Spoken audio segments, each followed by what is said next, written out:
ভাবছি এই পৃথিবীতে আমি সামান্য অন্ধকার সহ্য করতে পারি না, সেই গভীর তলদেশ, গভীর অন্ধকার, পোকামাকড়ের ঘর, ভয়ঙ্কর ঘর, কবরকে আমি কিভাবে সহ্য করব? সেই কবরের ভিতরে আমি কিভাবে থাকবো?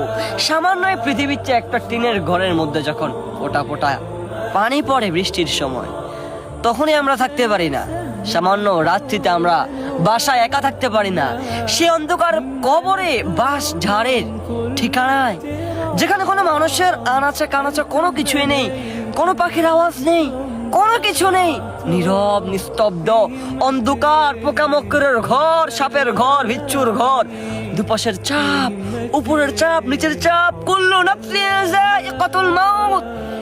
প্রত্যেকটি প্রাণেরই তো মৃত্যু স্বাদ গ্রহণ করতে হবে। আমরা কি ছাড় পাবো সে অন্ধকার কবর থেকে? না না না, কেউ ছাড় পাবে না, কেউই ছাড় পাবে না কবর থেকে। না না, কবর কাউকে ছাড় দেয় না, কবর কাউকে ছাড় দেয় না। সে যত বড় আল্লাহ তাআলার ওলি হোক না কেন, কবর কখনো কাউকে ছাড় দেয় না। হ্যাঁ, যে ঈমানদার তার জন্য কবর হচ্ছে বেহেশতখানা, আর যেই বেঈমান তার জন্য সেটা হচ্ছে জাহান্নামখানা।